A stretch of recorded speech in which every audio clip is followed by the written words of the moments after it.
Mohon dijelaskan apa itu Wahabi. Wahabi ya, itu julukan yang dituduhkan kepada orang-orang yang belajar di Arab Saudi. Bahkan dikatakan negara Saudi adalah negara apa? Wahabi ya. Dan benar ya, kalau kita mau lihat ya, Arab Saudi mereka sangat menghormati Muhammad bin Abdul Wahab. Syekh Muhammad bin Abdul Wahab adalah seorang ulama yang sangat dihormati oleh ulama Saudi. Kenapa? Dia pahlawan. Bagaimana bisa berdirinya negara Arab Saudi? Dahulu Saudi itu kelompok-kelompok kecil, pemerintahan-pemerintahan kecil saling bertempur di antara mereka.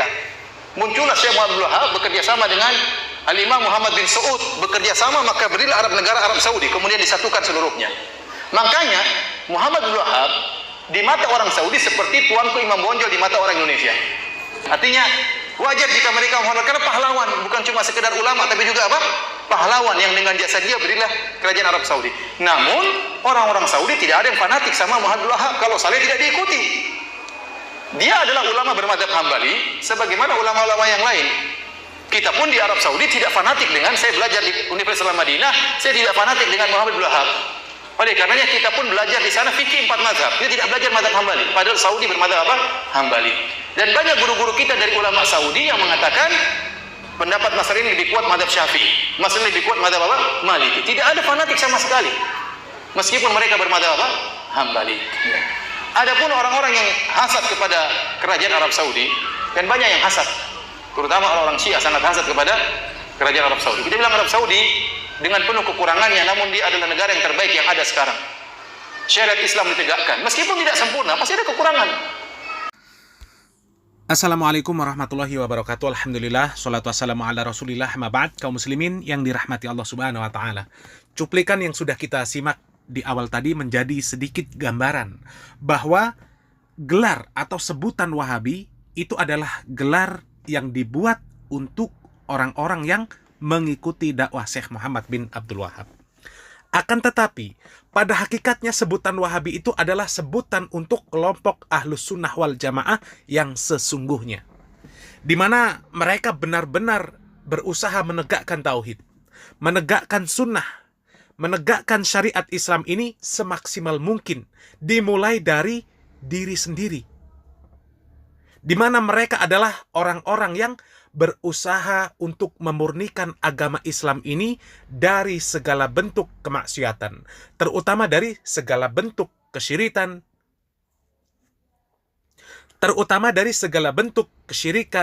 bid'ah dan khurafat. Di mana hal tersebut itu adalah akibat ulah campur tangan manusia di dalam menambah-nambah syariat yang asalnya tidak ada di dalam agama Islam. Sehingga siapa saja yang berdakwah untuk memurnikan agama Islam dari tangan-tangan jahat, dari mulut-mulut jahat, maka mereka akan disebut sebagai Wahabi.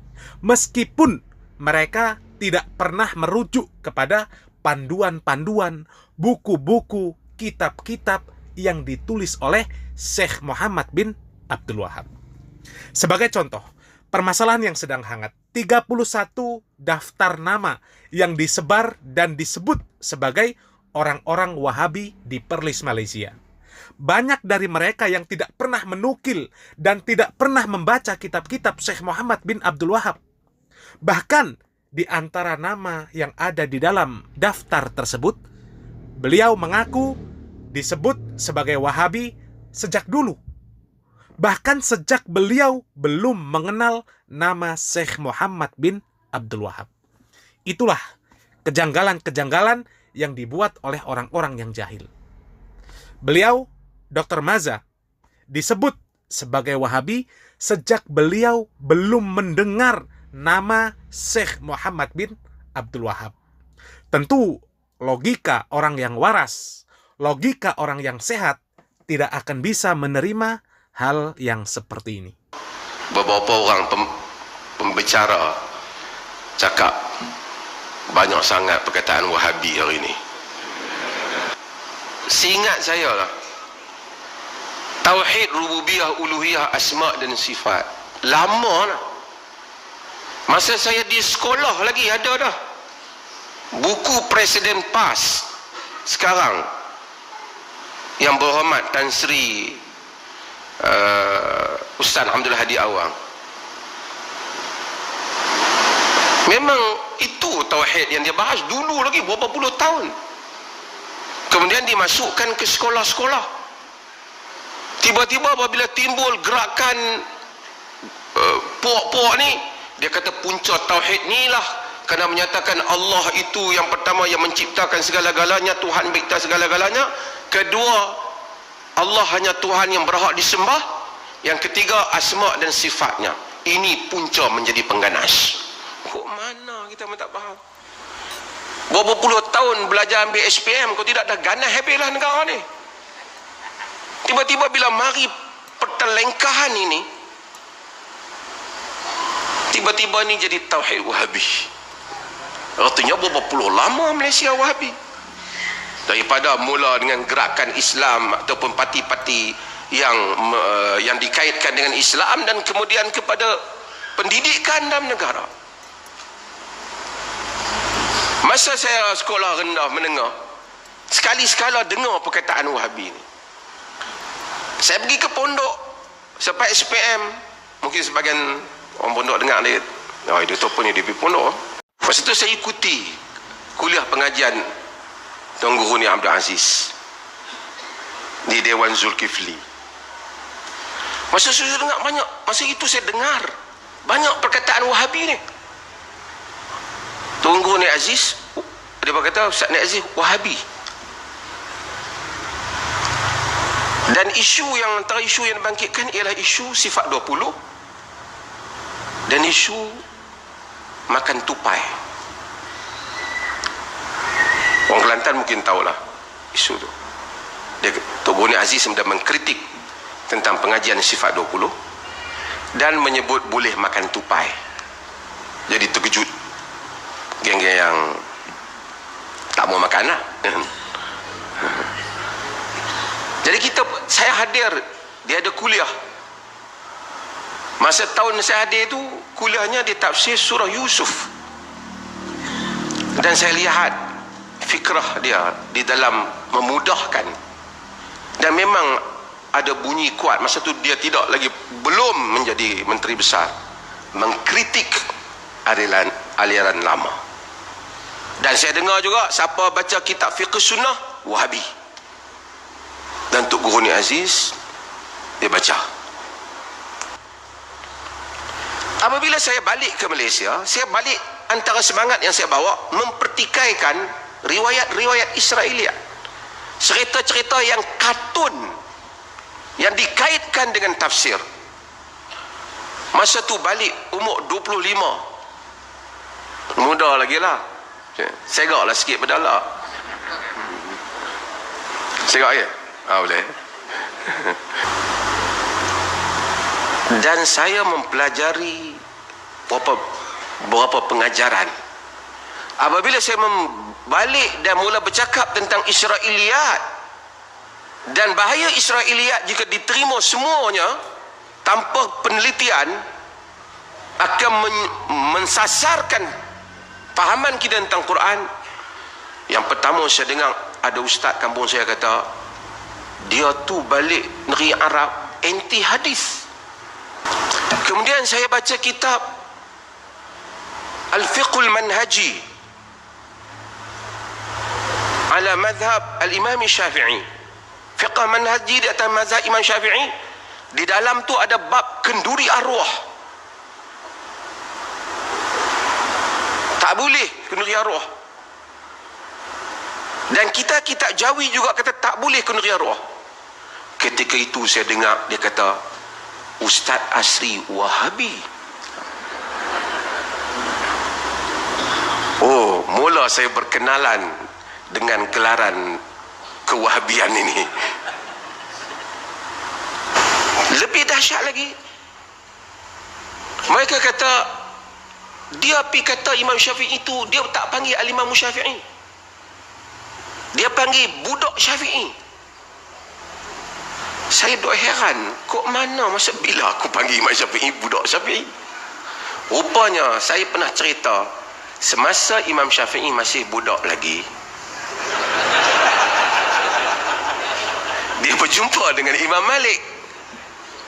Dia dapat modal tu. Tuan-tuan, saya melalui tempoh yang lama. Masa tu belum ada lagi ni ramai-ramai ustaz.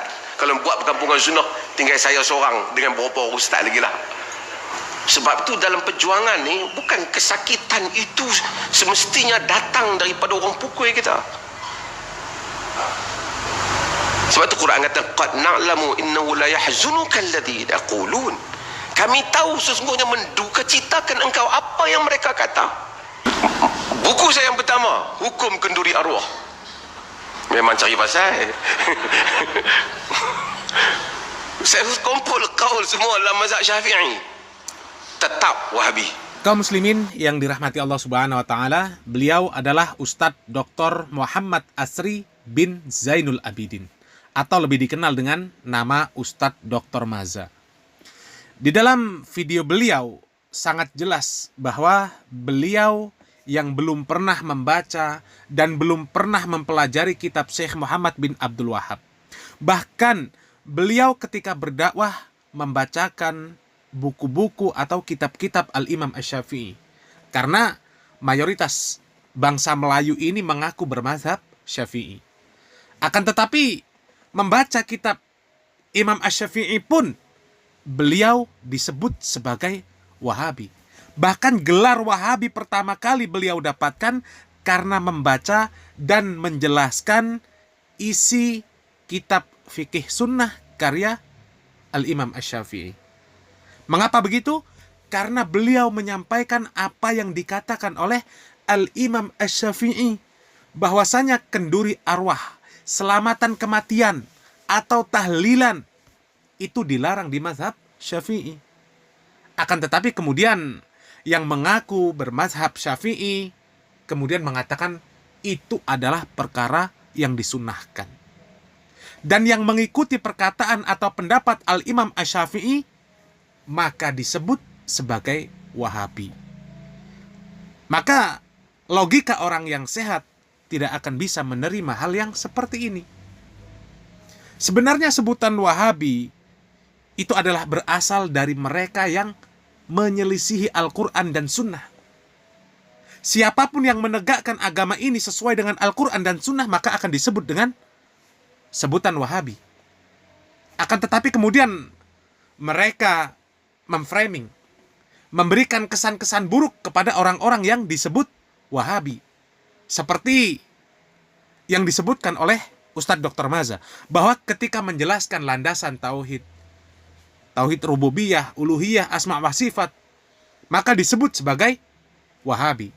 Cikal bakal aliran keras, cikal bakal aliran yang radikal, cikal bakal teroris. Bahkan Ikhwanul Muslimin yang didirikan oleh Hasan Al-Banna, di mana Hasan Al-Banna itu adalah seorang Asy'ariyah, seorang sufi, bukan pengikut dakwah Syekh Muhammad bin Abdul Wahab, akan tetapi ketika pemikirannya menjadi cikal bakal teroris, kemudian dinisbatkan sebagai Wahabi. Ini logika orang yang waras tidak akan menerima pemikiran yang seperti itu. Mereka penentang jalan-jalan kesyirikan, perbuatan-perbuatan syirik, perbuatan bid'ah, kepercayaan-kepercayaan khurafat, maka disebut sebagai Wahabi. Padahal mereka menyampaikan pendapat Al-Imam Malik, Imam Asy-Syafi'i, Imam Ahmad, Imam Abu Hanifah. Mereka bukan menyampaikan pendapat Syekh Muhammad bin Abdul Wahab. Dan kemudian ketika ada fikrah, ada pemikiran, ada ide, ada gagasan yang menjadi cikal bakal teroris, mereka sebut sebagai Wahabi. Meskipun orang tersebut adalah Asy'ariyah dan masuk ke dalam kelompok sufi. Tentu ini penghukuman yang tidak adil.